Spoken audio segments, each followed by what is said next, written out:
Recording in progress.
Bueno, hoy entonces hablamos de confidencialidad y secreto profesional. Yo les voy a presentar una PPT en base a la PPT del doctor Benavides. De hecho, algunas láminas son de él.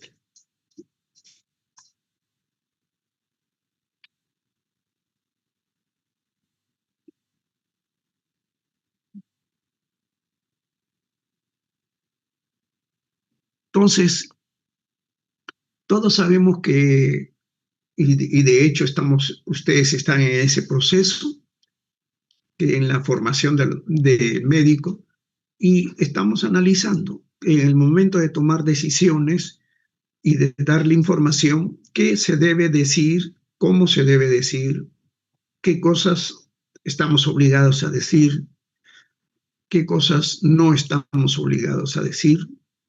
Es decir, mantener una relación de comunicación médico-paciente en donde haya empatía, buenas relaciones y que esto llegue a una situación de que podríamos decir de alianza terapéutica. Es decir, yo confío en usted, doctor, porque creo en su competencia profesional y, por lo tanto, lo escucho y voy a escuchar también su punto de vista sobre mi situación de salud. Entonces, eso es lo ideal, llegar a ese estado de confianza de tal forma que haya éxito en el tratamiento. Porque si no hay una buena comunicación y no hay una adecuada relación médico-paciente, lo más probable es que el paciente no cumpla el tratamiento o, por último, se vaya a otro médico. Entonces, en este acto de relación médico-paciente hay varias definiciones que hay que tener en cuenta, sobre todo, y a veces se confunden. Qué cosa es confidencialidad, qué es secreto, qué es intimidad, etcétera, etcétera, y a veces se confunden uno con los otros. Por eso hay que tener bien claro las definiciones. En el caso, ¿qué es confidencialidad? O sea, confidencial es que yo te digo algo porque te tengo confianza. Y yo sé que no lo vas a decir a otras personas. Espero que no lo digas a nadie más. Y por lo que te tengo confianza, podemos decirnos cosas recíprocamente y lo que se diga en esa situación, nadie debe saberlo. Entonces, la confidencialidad o lo que se dice en confianza, yo tengo seguridad de que no va a salir de las dos personas, porque te tengo confianza. Claro que esto es lo que debería habitualmente ocurrir en una consulta médica o en un acto médico. Entonces, pero a veces las cosas no ocurren así. Entonces, ese es un problema. Entonces, una forma simple de decir es confidencialidad, es lo que se hace o dice en confianza. Y por lo tanto, hay una seguridad recíproca entre dos o más personas de que eso no va a salir. Ahora, el concepto de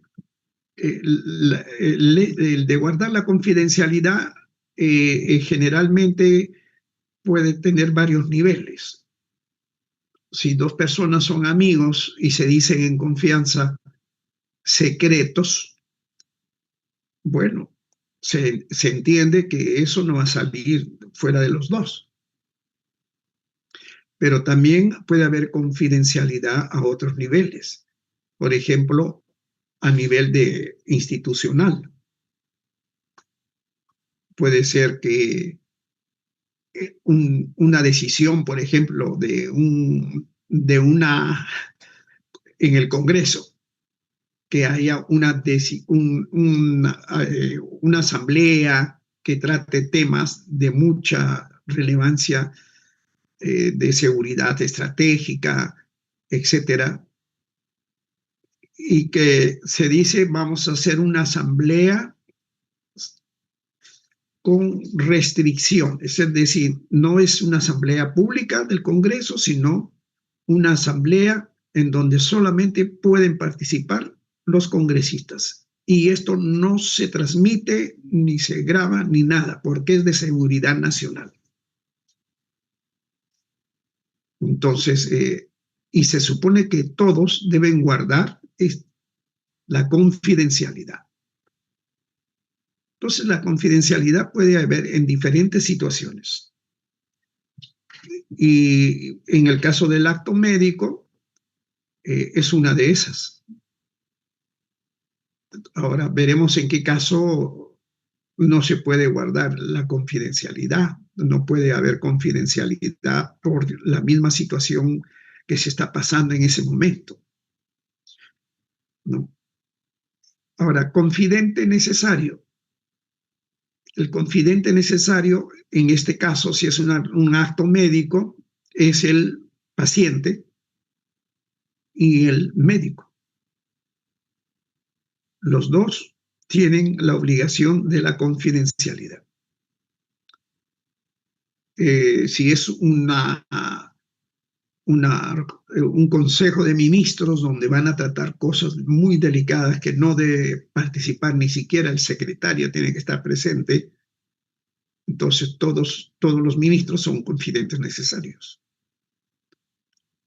porque se van a tratar temas que solamente ellos deben conocer y decidir. En el caso de institucional puede ocurrir también a diferentes niveles. Por supuesto, en el acto médico hay confidentes necesarios. Ahora, la información clínica ya esa es otra cosa. La información clínica puede ser información referida al acto médico. Por ejemplo, el examen clínico, el estado de salud de la persona, etcétera. Los cuidados que debe tener, cómo mejorar su salud, recuperar. Todo eso está en la historia clínica. Es una información clínica. Ahora, ¿quiénes tienen acceso a esa información clínica? Cualquier persona puede ingresar a una historia clínica de acuerdo a la norma, solamente el médico tratante. Nadie más. Y cualquier médico no puede entrar a esa información. La primera pregunta, cuando uno dice, debe la historia de fulano, la pregunta, ¿usted es el médico tratante? No, entonces no se la puedo dar. Pero yo quiero revisarla, quiero enterarme porque es mi amigo o es un pariente y quiero conocerla. Pregúntele usted a su médico tratante. Y el médico tratante pedirá autorización al paciente. Y ahí se decidirá si usted puede tener acceso o no a esa información clínica. Por eso que el modo de preservarla, cuidarla, conservarla, es muy importante. Ahorita, en este momento, tenemos un caso grave de que no se ha guardado la información clínica adecuadamente. Ustedes habrán escuchado, habrán leído, incluso que ha salido una comunicación oficial de Salud a raíz de las atenciones que recibió en el Hospital Revaliate Pedro Castillo. Bueno, en un noticiero, un programa dominical de un canal, se presentó información confidencial de la historia clínica de Pedro Castillo, de las consultas que había tenido con diferentes médicos. Entonces uno se hace la pregunta, ¿dónde está la seguridad de que gente extraña ha penetrado? Un hacker ha penetrado al sistema informático del Seguro Social, ha ubicado la historia clínica de Pedro Castillo y ha sacado un montón de información de enfermedades que no son graves.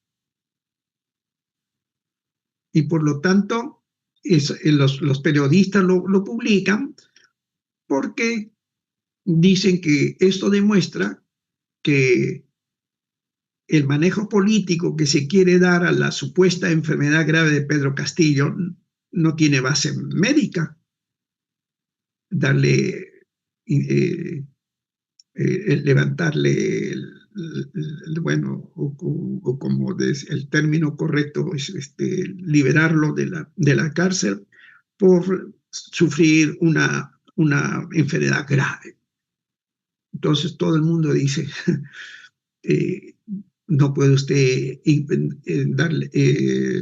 indultarlo por una enfermedad grave, porque él no tiene una enfermedad grave, eso es de conocimiento público. Bueno, ahora han dicho que el presidente va a ver si lo indulta por privilegio presidencial y no sé qué. Bueno, entonces miren ustedes, ese es un problema serio que ya lo estamos viviendo con el sistema informático. Eso mismo pasó en la época de Alan García, en el primer gobierno, que él tenía una patología X y no estaba en una historia clínica de una clínica privada, y salió en público de la enfermedad base que tenía. Y todo el mundo se enteró. Entonces uno dice, caramba, ¿qué seguridad hay en un hospital con las historias clínicas? Y ahora con lo que decían, no, que las historias en el sistema informático están bien seguras, que nadie puede entrar si no tiene código, y han entrado. Ha sacado el comunicado a la Seguridad Social que se va a formar una comisión investigadora para que hagan un seguimiento y vean quién fue el que se metió y sacó esa información, etcétera, etcétera. Intimidad, como se dice, lo más íntimo de una persona empieza por la parte interior, psicológica, y también por la parte más interior, más íntima desde el punto de vista físico. Entonces, intimidad, lo más interior, cada persona individualmente, psicológicamente, puede contar lo que le está pasando íntimamente, psicológicamente, o en el examen clínico, él puede decir, esas partes son íntimas, por favor, no las toque. Pero también pueden haber cosas muy íntimas dentro de un grupo familiar que no debe decirse fuera y que a veces el médico cuando va a una casa llamado por la familia para visitar un paciente, se entera de cosas del grupo familiar que él está obligado a no decirlo, porque son cosas muy íntimas de ese grupo familiar. No está relacionado directamente con el acto médico, pero se ha tenido que enterar. Entonces, la intimidad puede tener diferentes niveles, ¿no? Diferentes niveles. Bueno, la parte esta de paciente, eh, el paciente es aquel que requiere asistencia sanitaria, pues es por definición, pues, ¿no? Eso no hay ningún problema. No, voy a tener que llevarlo arriba nomás esto para que no estorbe. Bueno, privacidad, esa es otra cosa. Es decir, mire, yo quiero un lugar privado. Cuando voy a un restaurante, deme un lugar privado, porque quiero que esté en un lugar que no esté expuesto. Entonces uno busca privacidad, ¿no? Pero también puede ser, privacidad ser decir, bueno, este tipo de información es privada, nadie lo debe informar. Es una cuestión muy privada de la institución. Esto es muy privado de la empresa. Son secretos de la empresa que usted, como trabajador de alto nivel, tiene conocimiento y que usted no puede darlo, porque la competencia se entera y puede después replicar todo el avance técnico, tecnológico, estratégico, etcétera, que hemos tenido nosotros y que está ayudando a salir adelante. Entonces, esos son privados, son cosas privadas que usted como funcionario no puede decirlas. Y a veces se venden, ¿no? Se venden esos derechos que son muy privados de una empresa, de una familia, etcétera, o se extorsiona.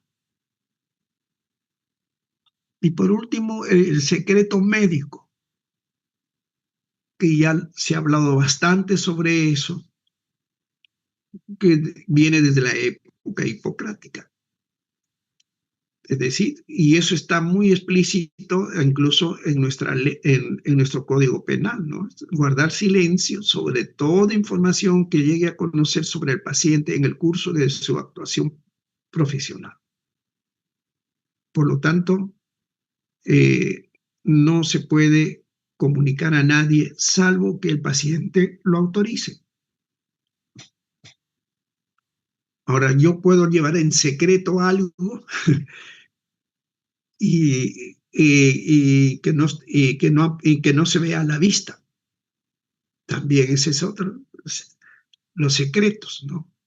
Te voy a decir un secreto, también es otra forma. Y cosas raras, dice, te voy a contar un secreto, pero no se lo vas a decir a nadie. Sí, sí, sí, sí, te prometo. Y al poco rato está llamando, oye, tengo un secreto, no se lo vas a contar a nadie, cuando menos esperas, todo el mundo ya lo sabe. Eso en la parte médica no se puede hacer, evidentemente, desde la época de Hipócrates. ¿Y qué cosa es un usuario? El que utiliza los servicios. Puede ser de salud, de educación, de lo que sea, ¿no? Ese es un usuario. Y documentación clínica, bueno, es todo lo relacionado al soporte clínico de un examen clínico o una prestación de salud. Y el caso que estamos viendo de Pedro Castillo, se supone que la historia clínica era virtual, porque así se maneja en el hospital Revaliati. Y ya ven ustedes lo que ha pasado.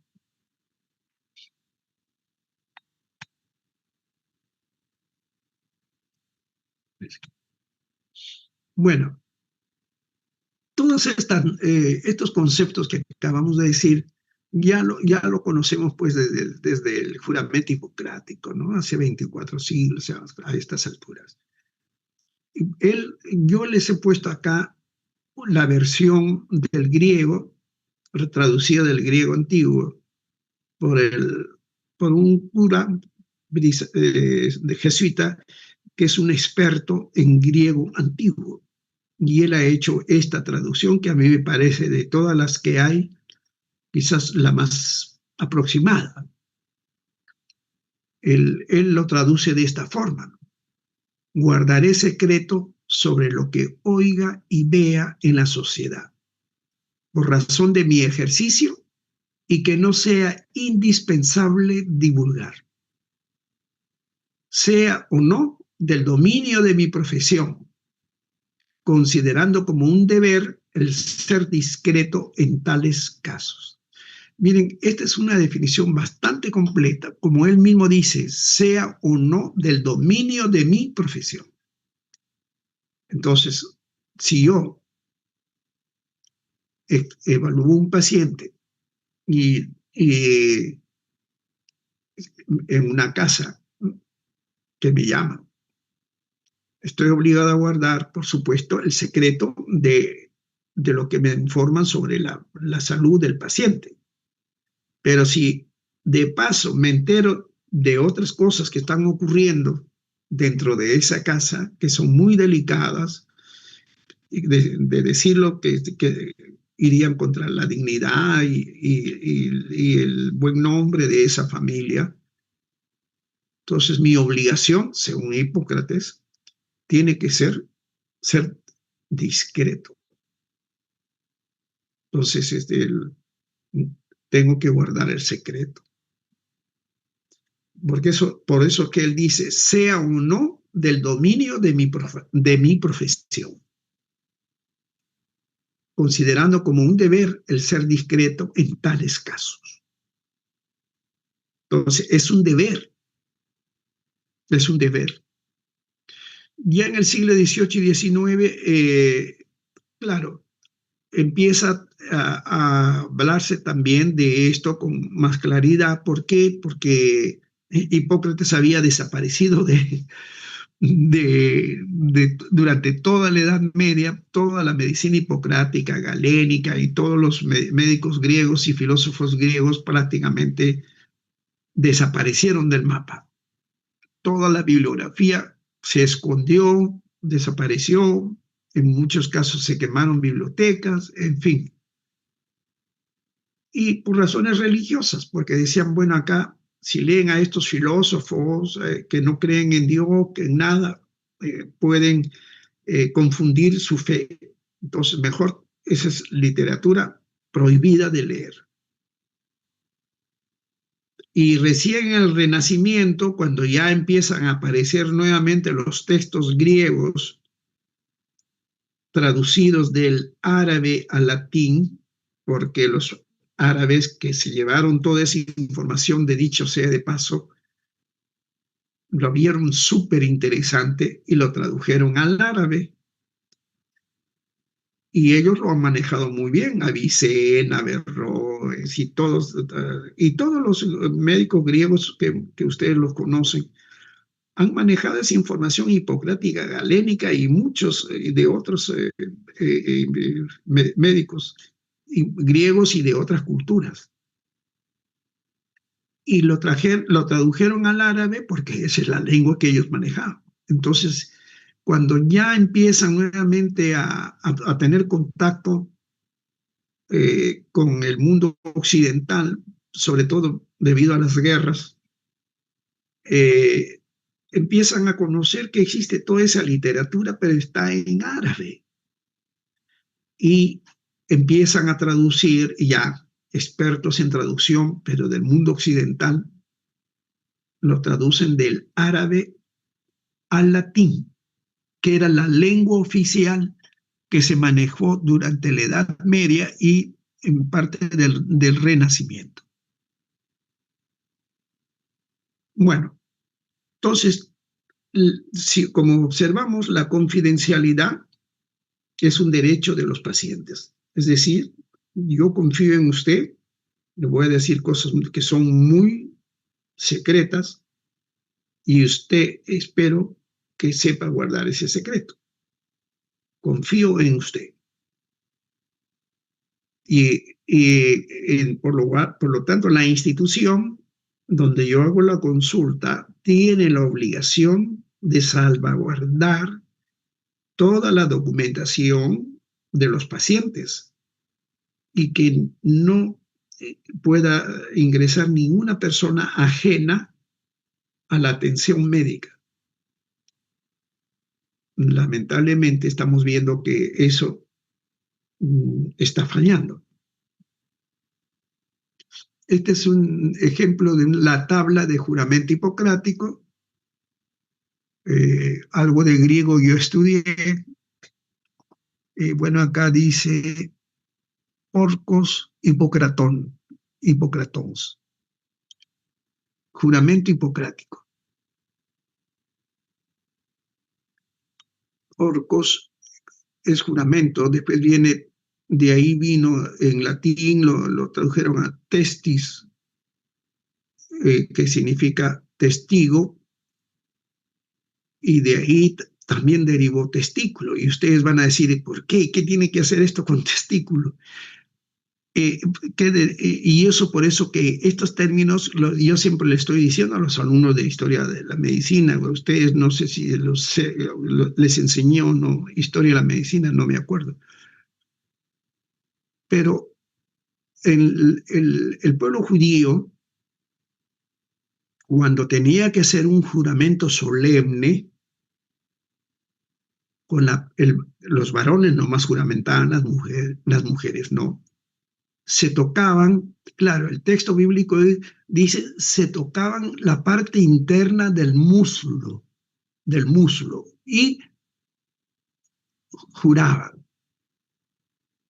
En realidad, lo que están diciendo es que se tocaban los testículos y hacían el juramento. Entonces, de ahí viene, bueno, orcos, hipocratón también, juramento. ¿Por qué? Porque está relacionado con el juramento.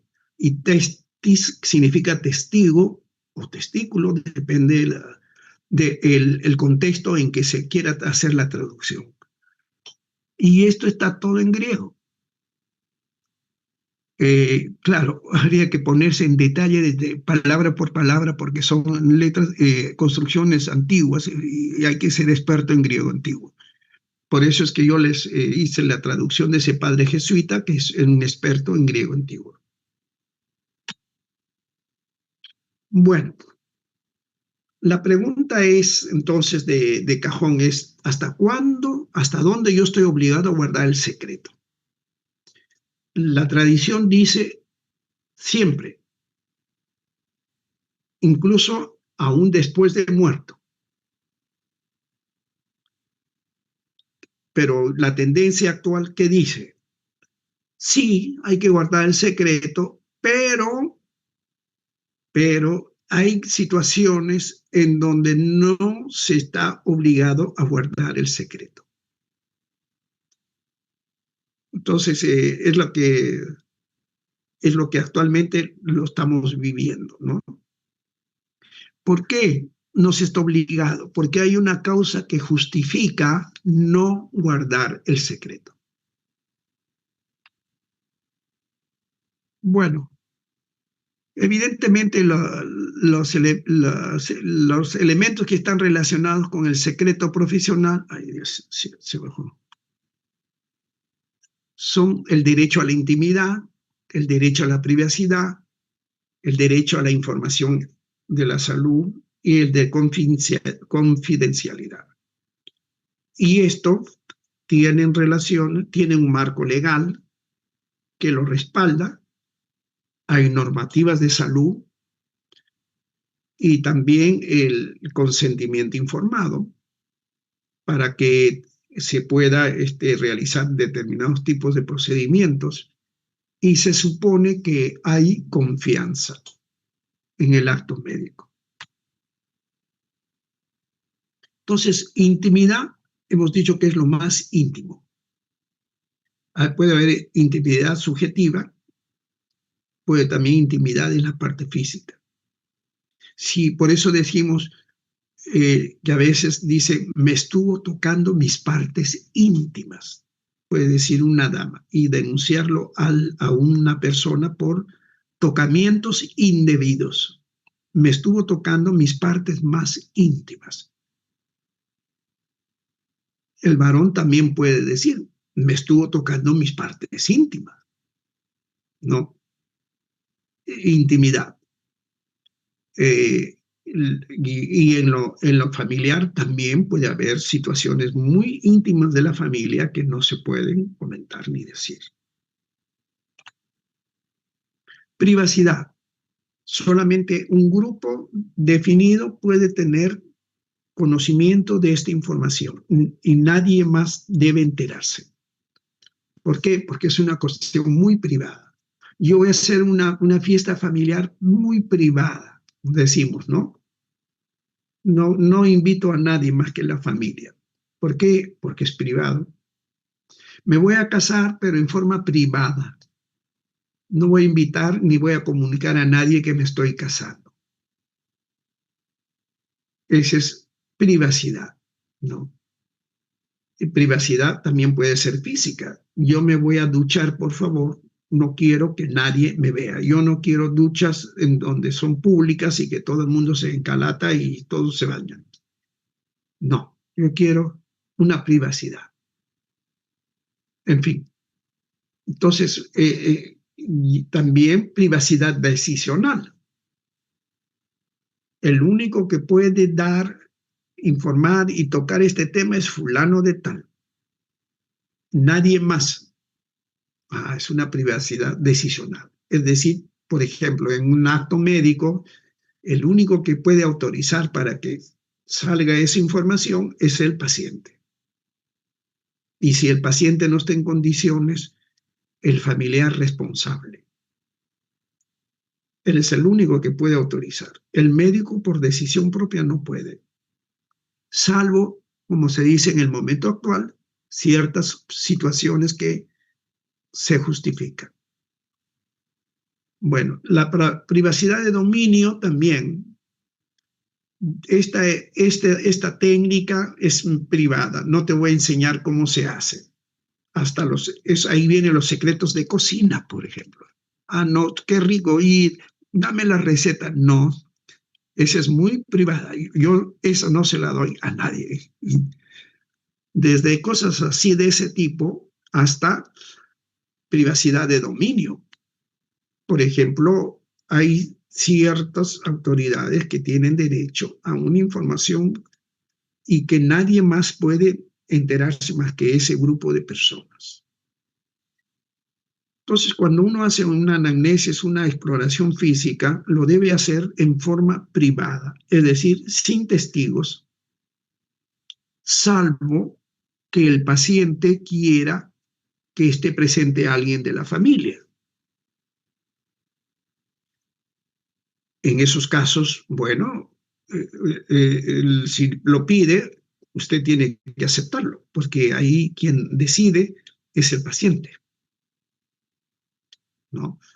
El hacer una exploración física no lo puede hacer exponiendo en público, como a veces lo vemos hacer.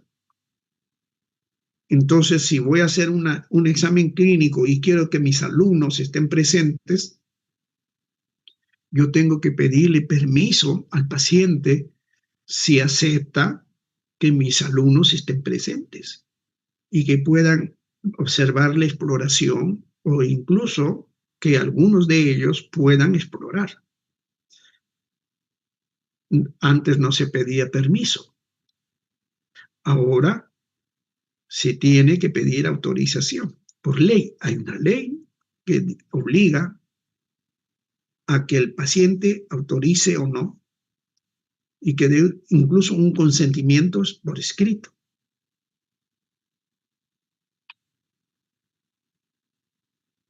Bueno, entonces todo lo que conocemos por la información que nos da el paciente, lo que encontramos en el examen clínico, todo eso toda esa información es privada. No pueden tener acceso nadie que no sea médico tratante. Ahora, ¿en qué caso sí podrían tener acceso a esa información? Si usted hace una interconsulta. Y si va a hacer la interconsulta, tiene que comunicárselo al paciente. Señor, vamos a hacer una interconsulta, tal especialista, etcétera, para ver esta situación de su enfermedad. Y él va a venir y lo va a examinar y le va a contar su enfermedad. ¿Está usted de acuerdo? Sí, doctor, perfecto, hacemos la interconsulta. Pero si dice, no, doctor, no quiero que otros médicos se enteren, ahí está usted en un problema, en un dilema médico. Entonces, la confidencialidad tiene sus niveles y límites. ¿Hasta dónde puedo guardar confidencialidad y hasta dónde no? Entonces, eso se tiene que tener bien claro. Si el paciente acepta que se salga la información o todo lo que se dijo o se hizo, ya eso es del paciente. Bueno, pero todos estos términos de secreto, intimidad, confidencialidad, etcétera, ya vienen desde la época romana, ¿no? De ahí viene, ustedes saben que el español procede del latín y del griego. Algunas palabras tienen origen árabe, porque mucho tiempo España, casi 5 siglos, estuvo ocupación árabe y muchas terminologías que utilizamos también son de origen árabe. Pero la mayoría es bueno, latín y griego. Entonces, el secretos viene de secretus, que es separado, apartado, ¿no? Oculto, reservado, etcétera. En la Edad Media eso ya tenía un continente o una connotación religiosa. Por ejemplo, yo me voy a confesar. El sacerdote que escucha mis pecados tiene la obligación de guardar el secreto confesional del confesionario. Si él revela un secreto de confesión, bueno, y lo denuncio, la iglesia lo suspende, porque eso es una falta gravísima. Entonces el fraile debe preferir morirse a revelar un secreto de confesión. Entonces, basado en ese concepto, la gente va y se confiesa. Pero también tiene que cuidar que el momento de confesarse pues no se haga en tanto público, porque a veces hay pacientes que hablan un poco fuerte y el que está esperando turno se está enterando de todo. También eso tiene que el fraile o el cura tiene que tener cuidado, ¿no? Y hay también, por supuesto, secretos que son de tipo legal, ¿no? Que eso ya también si la ley ordena, la ley manda y usted tiene que guardarlo. Ahí hay un artículo del Código Penal que dice que aquel que por razones de oficio, situación, condición o circunstancia estuvo presente y y viera situaciones que si se dicen afectarían la dignidad de la persona, etcétera, está obligado a guardar el secreto. Y si lo incumple, le cae sanción hasta no sé cuántos meses de cárcel y multa. Entonces también hay una prohibición legal, pero no está referida estrictamente al acto médico, sino cualquier situación. cualquier situación. Ahora, por supuesto que en este momento nosotros manejamos como médicos el secreto de tipo personal, profesional, y que, bueno, y los gobernantes pues tienen secretos ya de tipo de gobierno, de seguridad nacional, etcétera, etcétera. Entonces, hay gente que le gusta clasificar los secretos. El secreto natural es cuando uno chismosea, ¿no? Te voy a contar un secreto, ¿ah? Pero prométeme que no lo vas a decir. He visto a fulanita con menganito, que no sé qué, que no sé cuánto se chismosea. Son de esos secretos que al poco rato todo el mundo se entera. Y peor todavía si tú le dices, pero lo vas a guardar, por favor, no lo vayas a decir a nadie, con más ganas lo publican. No se aguantan, no pueden aguantar la confidencialidad. Y bueno, por más que se haga promesa explícita o tácita, muchas veces pues algunos cumplen y hay otros que no. Entonces, el secreto profesional es una obligación de confidencialidad, que todos los médicos estamos obligados a cumplirlo, incluso con el paciente que después de muerto. Y eso también es terrible. Y también hablando de Alan, si ustedes han visto que salió en noticias, imágenes, ustedes saben que Alan se suicidó, eso es un acto público. Cuando lo llevan al hospital de emergencias, bueno, lo pusieron en una sala, pues ya, no era de cuidados intensivos, sí, pero muy reservada, ¿no? Para ver si se hacía algo, pero ya en realidad ya llegó prácticamente muerto. Y sin embargo se publicó el cuerpo y el rostro de Alan García en una situación post-mortem. Eso es inaceptable. ¿Quién se atrevió a sacar una foto de esa situación y todavía le entregó a la prensa? Eso es grave, eso es muy grave, ¿no? Entonces, el secreto médico es un deber, pero evidentemente a veces tienes, con la legislación actual, algunas limitaciones. Ahora, por supuesto, hay casos en donde lo que se llama el privilegio terapéutico. Hay pacientes que de arranque usted lo ve tenso, angustiado, desesperado, y le dice, doctor, ¿será algo grave? Lo ves que el pobre está ahí llorando, desesperado. Entonces uno dice, no es el momento adecuado para decirle toda la verdad. Simplemente lo trata de calmar, le dice, no se preocupe, lo vamos a ir estudiando, vamos a ver qué es lo que está pasando, etcétera, etcétera, para, para no causarle más estrés, más daño al paciente. Ya más adelante, cuando esté en condiciones en donde uno observa que se puede ya decir toda la información, se dirá, ¿hasta dónde? Hasta donde el paciente quiera saberlo. Tampoco usted le va a decir toda la versión completa. Si ve que el paciente está tenso, decir lo mínimo necesario, pero decir la verdad. Si usted ve que el paciente, hay pacientes que dicen, por favor, doctor, ya no siga. Mejor dígaselo a mi familia. Entonces uno ya no sigue, lo contará a la familia.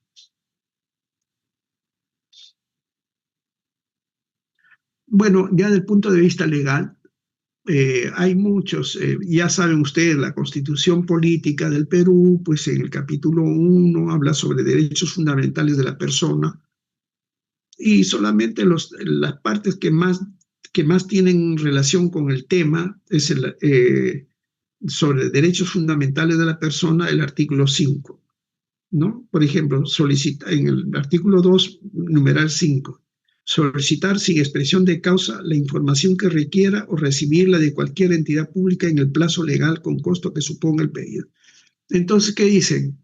Muchas, pueden ser empresas, pueden ser personas individuales o periodistas. Señores, yo tengo derecho a conocer información de cualquier entidad pública, porque todo lo que tiene una entidad pública, por ley, es público. Y yo como ciudadano tengo derecho a conocerlo. Y hay un plazo de ley. Y sin costo, o solamente pagaré los gastos de papel, de trámite o de lo que sea, pero no más. Y efectivamente tienen la obligación de darlo. Pero también ese artículo dice que si efectúan de ese derecho cuando usted está solicitando información que se afecta a la intimidad personal. Si esa información que usted está solicitando afecta a la intimidad de esa persona, usted le dice, mire, esto no se lo podemos dar, porque es una cuestión muy íntima y personal. Y también, y no se puede dar en las cosas que la ley expresamente lo prohíben, por ejemplo, razones de seguridad nacional. No le puedo dar esta información porque tiene que ver con seguridad nacional. Pero la ley dice que yo tengo derecho, sí, señor, pero hay exclusiones que usted no puede solicitarlas. Entonces, también se entiende a que los servicios informáticos computarizados, públicos o privados, no suministren información que afecte la intimidad personal y familiar. Y sin embargo, ahorita vemos que un hacker se metió al sistema y sacó información de Pedro Castillo. Ahora, ¿ustedes creen que lo lleguen a ubicar? Si es un buen hacker, seguro que no dejó rastros. Ahora, si es un aficionado, seguro que lo van a identificar. El numeral 7, el derecho al honor y a la buena reputación, a la intimidad personal y familiar, y así como a la voz y a la imagen propios. Entonces, ahora, por ejemplo, con inteligencia artificial, están atentando contra este derecho. A usted lo pueden poner con una fotografía de usted, lo pueden aparecer a usted hablando con la misma voz que usted tiene y con la imagen que ellos le quieran dar y haciendo las cosas que ellos quieren que usted haga en inteligencia artificial. Eso es lo que en la última encíclica del día 25 de mayo que el Papa la ha sacado, toca todos estos temas. El riesgo que existe y que pueda afectar a las personas. Y lo estamos viendo en muchos videos y nos matamos de risa porque lo hacen a veces haciendo hablar tonterías y uno se da cuenta pues que es inteligencia artificial, porque esa persona nunca diría eso que lo están poniendo ahí, que dice que está diciendo.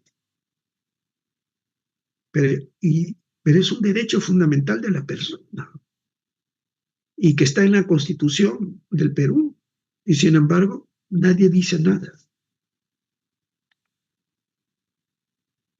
Y bueno, este es el artículo que yo les decía sobre violación del secreto profesional que está en el Código Penal, en el artículo 165,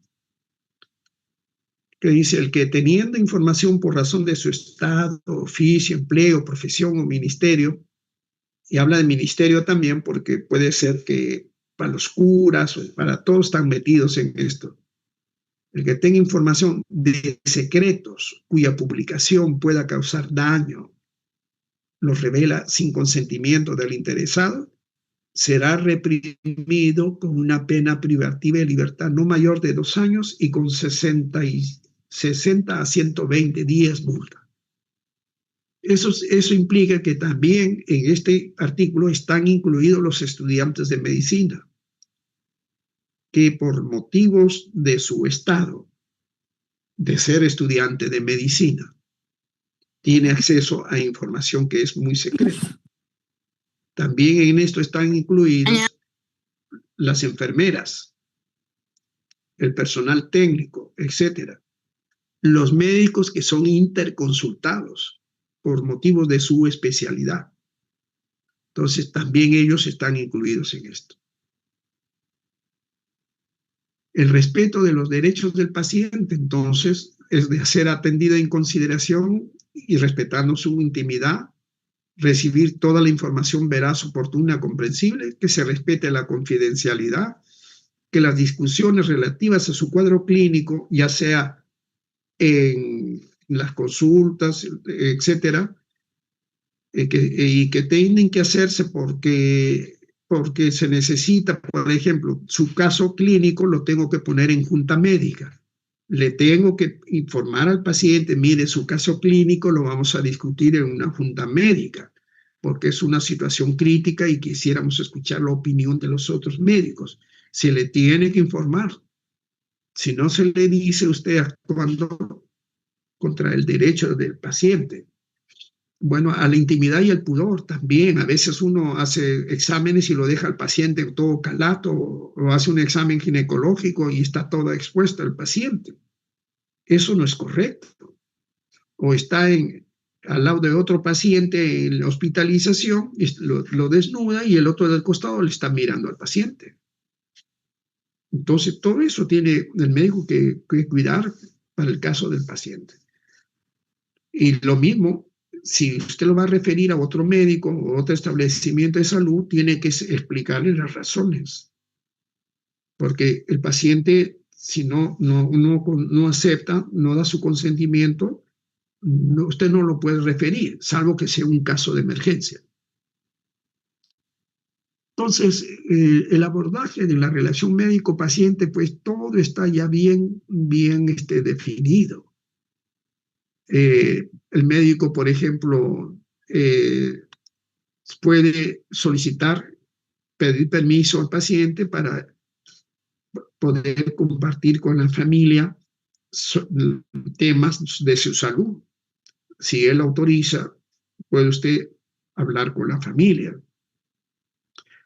Por supuesto, puede proponer al paciente la realización de una interconsulta o una junta médica, y el paciente tiene que autorizarlo, porque si no, no se puede hacer y se tendrá que buscar otra forma. El médico que responde la interconsulta también tiene la obligación de guardar el secreto profesional. Aunque él no es un médico tratante directamente, pero él va a dejar indicaciones, sugerencias, y tiene la obligación de guardar el secreto profesional. Entonces, el médico debe guardar la confidencialidad entonces de todo el acto médico. Esto es importante. Evidentemente hay excepciones. El artículo 138 del Colegio Médico dice que en casos de que el daño del paciente, la enfermedad pueda producir daño a terceras personas, queda eximido de la reserva de la información. ¿Por qué? Porque se tiene que comunicar. Hay enfermedades de denuncia obligatoria que el Ministerio de Salud te dice: usted está obligado a informar, y dentro del término de 24 horas. Y algunas veces incluso en el término de horas, cuando la patología justifica y que usted tiene que informar inmediatamente. Ahí, lamentablemente, se le dice al paciente, le explica: mire, su enfermedad es muy contagiosa, y esto tenemos que comunicarlo a las autoridades de salud para evitar que las demás personas que están a su alrededor se contagien, y etcétera, etcétera.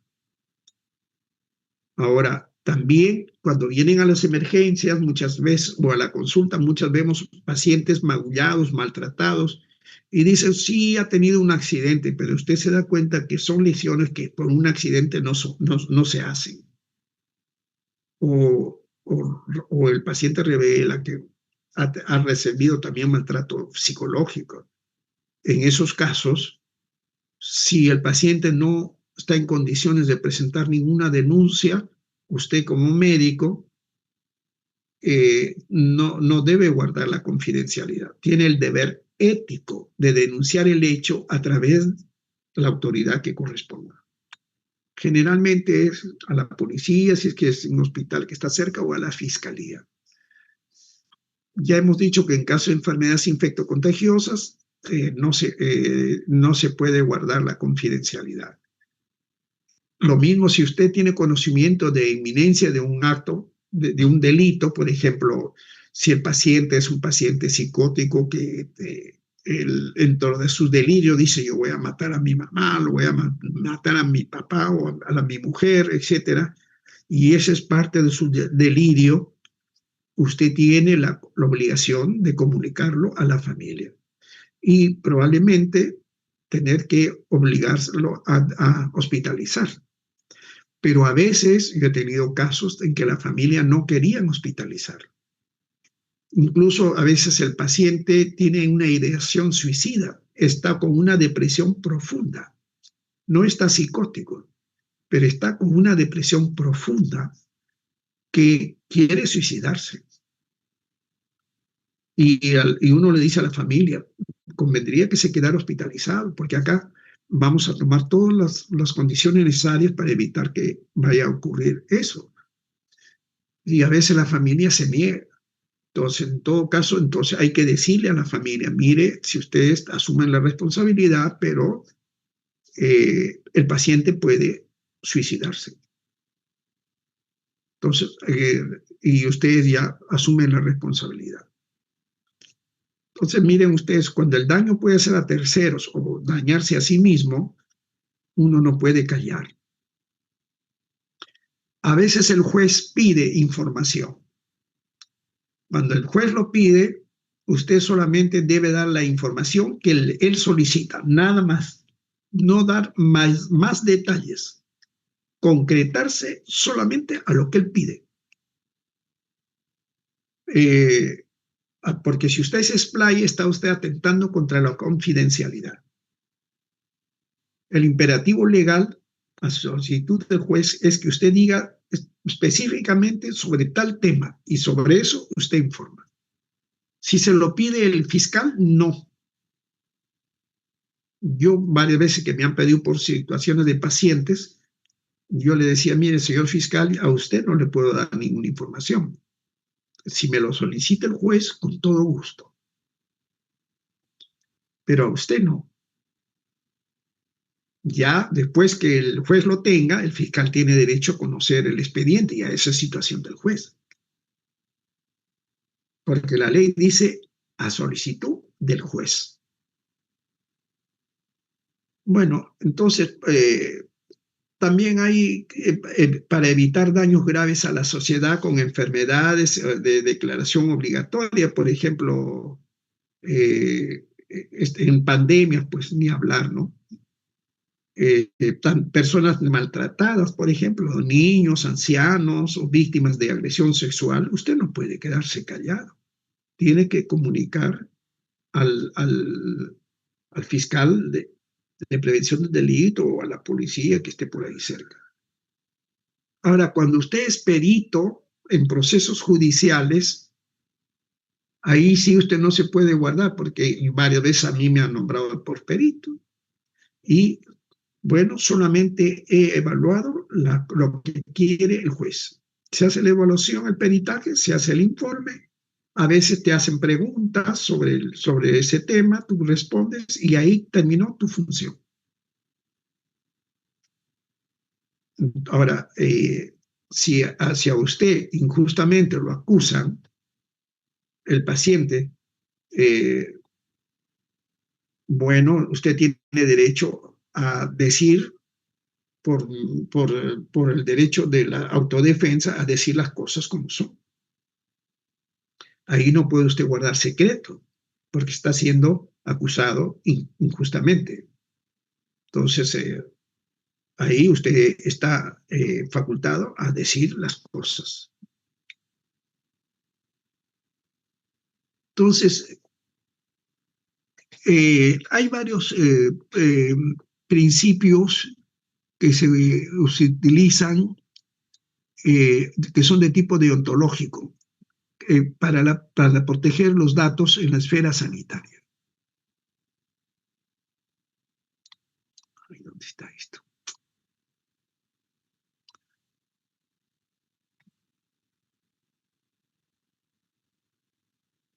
Claro, ¿qué pasa?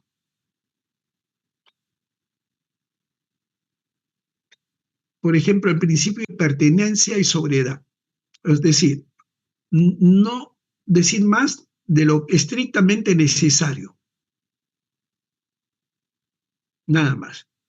Tiene que ser sobrio y necesario. O sea, si usted le va a hacer una evaluación a alguien, no le pregunte cosas que no vienen al caso. Él viene por tal cosa y a eso dedíquese. Ahora, salvo que hubieran algún síntoma que justifique preguntar otros aspectos más, evidentemente. Pero en ponerse con el paciente a averiguar su vida y milagros, ¿a qué viene? ¿No? Entonces hay que ser pertinente y sobriedad a la hora de indagar en la atención médica solamente lo que realmente usted necesita para hacer una buena evaluación clínica. Lo mismo el principio de transparencia. Eh, Usted debe decirle, mire, nosotros le estamos preguntando estas cosas, ¿no? Que lo estamos apuntando en la historia clínica. ¿Y por qué y para qué se está haciendo esa historia clínica? El paciente sabe perfectamente, y también quienes solamente pueden acceder a la historia clínica. Y de eso debe estar informado el paciente. Ahora, el principio de responsabilidad eh, es basado en el principio del non nocere. Es decir, usted no puede hacer un manejo de información sanitaria que vaya a producir daños al paciente, ya sea por error o por omisión. Porque si usted, por ejemplo, omite poner un dato importante del examen clínico o equivocadamente pone un diagnóstico totalmente errado, que eso puede conllevar a un tratamiento totalmente inadecuado, entonces está usted yendo contra el principio non nocere, de no maleficencia. Y eso acarrea responsabilidad médica por mala praxis. Ya veremos por imprudencia, en fin, o desconocimiento. En fin, hay varias formas de mala praxis. Y el principio de universalidad, es decir, que usted tiene que manejar los datos sanitarios de acuerdo a las guías internacionales, que más o menos ya son guías de manejo de casos clínicos, y sobre todo medidas de seguridad para proteger los datos sanitarios que usted está escribiendo en la historia clínica. No pueden ser utilizados por nadie que no esté no esté autorizado para conocer esa información. Ahora, hay situaciones que decíamos especiales, ¿no? Porque no se puede guardar confidencialidad. Por ejemplo, el adolescente que tiene drogodependencia y los padres no la conocen. Entonces no puede decirle al adolescente, te dice, no lo diga mi papá, mi mamá. No, pues hijito, tenemos que decirles, porque tú vas a entrar en un tratamiento especial, probablemente vayas a un sitio especial para drogodependencia, y tus padres tienen que conocer. ¿Por qué te estamos mandando a esos lugares? ¿No? O una menor de 14 años que solicita eh, anticoncepción, por ejemplo, o quiere una interrupción de embarazo y dice no quiero que informe a mis padres. Si es menor de 14 años, no puedes guardar eso. O un cónyuge que tiene una enfermedad de transmisión sexual, VIH-Sida, etcétera. Entonces tú no puedes decir, tu esposo tiene que saberlo, porque de todas maneras va a tener relaciones sexuales contigo, le vas a transmitir la enfermedad. O lo mismo un joven que no es casado, pero sabe que es VIH positiva y su enamorada no sabe nada. Tienes que decirle a tu enamorada que eres VIH positivo para que ella también se haga un estudio y entre en tratamiento. Y hemos dicho también que cuando el juez solicita una determinada historia clínica, eso, por ejemplo, es raro que un juez solicite toda la historia clínica, porque ahí está toda la información, pero si el juez lo solicita, a veces no se le puede prohibir.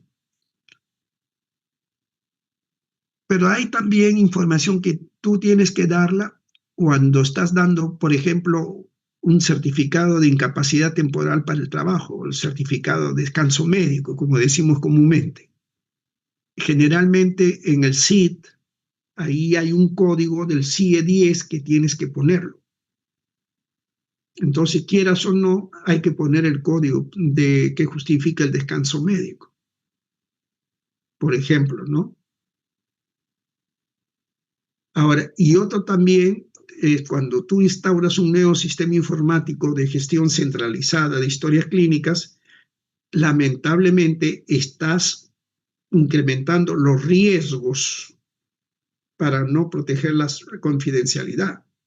Entonces ahí tienes que asegurarte de que no puedan acceder a esa información cualquier persona, sino solamente el médico tratante. Lamentablemente, a veces también hay colegas que no cumplen eso.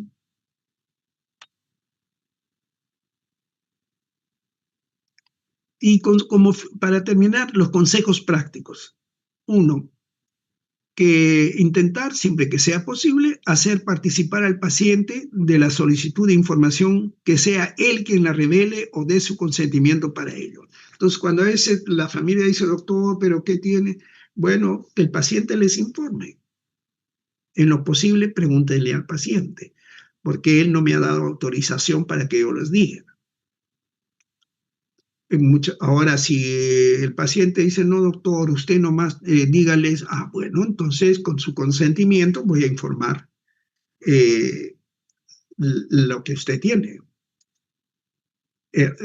Sobre todo porque si hay una oposición del paciente, usted se está metiendo en un problema serio.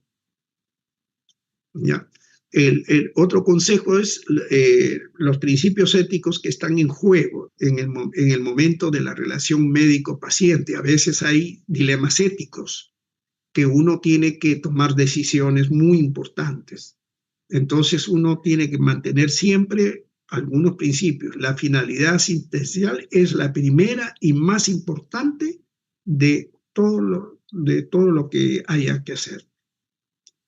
Ahora nosotros lo decimos de otra forma. Decimos, por ejemplo, el principio de autonomía y el de no maleficencia e injusticia son principios fundamentales. No hacer daño y ser justo. Y debajo de ese está ya autonomía y beneficencia. Lo decimos ahora de esa forma, ¿no? El tercer consejo es la creación y mantenimiento de un sistema de archivos que garanticen la confidencialidad de todo lo que hemos dicho, ¿no? Alguna vez yo he tenido pacientes en mi consulta privada que me han dicho, mire, yo soy del servicio de inteligencia y no quiero que mi nombre verdadero esté en la historia. Ellos se identifican con su DNI y todo, yo quisiera que me ponga otro nombre. Entonces yo le digo, bueno, ¿qué nombre quiere usted que lo ponga? Porque a lo mejor me olvido y el día que vengan lo voy a buscar por su nombre y no voy a encontrar la historia. Sí, me dicen, ponga usted tal nombre. Ah, bueno. Y yo le digo, pero si este es un consultorio privado, acá no va a entrar nadie. No, me dice, usted no conoce lo que es servicio de inteligencia. Acá puede entrar y usted ni se entera. Así me lo dijo. Ah, bueno, si las cosas son así, le voy a poner otro nombre, pues. Y el cuarto consejo respecto a los problemas del proceso de la historia clínica, debe ser muy prudente porque hacer una buena historia clínica, porque en los procesos penales, en la historia bien hecha, que con todos los exámenes que son necesarios hacerlo, van a ser un gran respaldo para usted a la hora de que usted esté implicado en un problema de este tipo, ¿no? Esa va a ser su tabla de salvación. Y por último, la posibilidad bien fundada de evitar daño grave a terceras personas concretas. Hemos dicho, si alguien va a ser dañado por guardar el secreto profesional, usted tiene que decirle, mire, no te lo puedo guardar porque hay una persona que puede ser dañada. Así que no puedes guardar la confidencialidad. Y acá hay una especie de algoritmo que podría de repente ayudarles a cumplir con el secreto, y sobre todo con el secreto y la confidencialidad. Por eso, por ejemplo, empieza ahí, a la hora de acceder a información confidencial. Soy confidente, es decir, yo puedo acceder a esa información. Bueno, si soy médico tratante, sí. Si no soy médico tratante, digo no, entonces no accedo. ¿Ve? Si soy interconsultor que me ha pedido el médico tratante, sí, entonces accedo. A la hora de compartir información confidencial, todos los presentes son confidentes necesarios. Si el paciente me ha dicho, doctor, no quiero que mi familia se entere, entonces yo me callo. Digo, no puedo darle la información, tendría usted que preguntarle al paciente, porque no estoy autorizado a dar. Viene la prensa, doctor, pues un personaje importante. ¿Cómo está el paciente? ¿Qué le ha pasado? ¿Qué esto, qué el otro? Usted dice, lo siento, no puedo darle la información. ¿Por qué? Porque esa es información confidencial, salvo que el personaje importante diga, si viene la prensa, diga nomás, doctorcito, qué es lo que me ha pasado. Ah, bueno. Entonces uno dice, con autorización del paciente, les informo, Ahora, si usted comparte la información porque es médico tratante, entonces no tiene ningún problema. Sí puedo compartirlo con la familia del paciente que me ha interesado, que me ha autorizado, o si soy médico tratante, pues sí, comparto la información con el interconsultor. A la hora de responder ante la solicitud de información por terceros. Entonces, pues, también, por ejemplo, al revelar información, evito un daño grave a terceras personas, a la familia o a la comunidad o al mismo paciente. Si dicen, si revelo no va a pasar nada, entonces me callo, porque no hay un daño grave. Pero si efectivamente pueda haber grave daño a terceras personas, a la familia, a la comunidad, como un caso de una epidemia, o al propio paciente incluso, entonces sí voy a revelar. Pero antes de revelarlo, todavía voy a hacer una reflexión. ¿Puedo evitar el daño de otra manera? Por ejemplo, si es un paciente que quiere suicidarse y la familia me autoriza hospitalizarlo, entonces ya no la angustio a la familia. Le digo, tiene una depresión profunda, lo vamos a hospitalizar para un tratamiento especializado. ya no la angustia a la familia, ¿no? Pero si no hay formas de evitar el daño, por ejemplo, si un paciente es psicótico que en sus delirios quiere dañar a alguna persona o a algún miembro de la familia y me permiten hospitalizarlo, entonces me callo. ¿Por qué? Porque estoy evitando eso hospitalizándolo.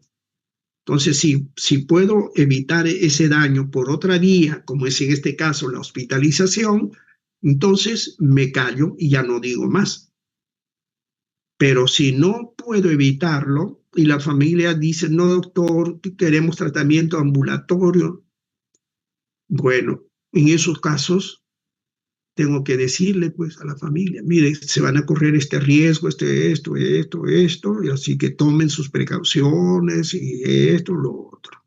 Esta es una guía que les puede servir.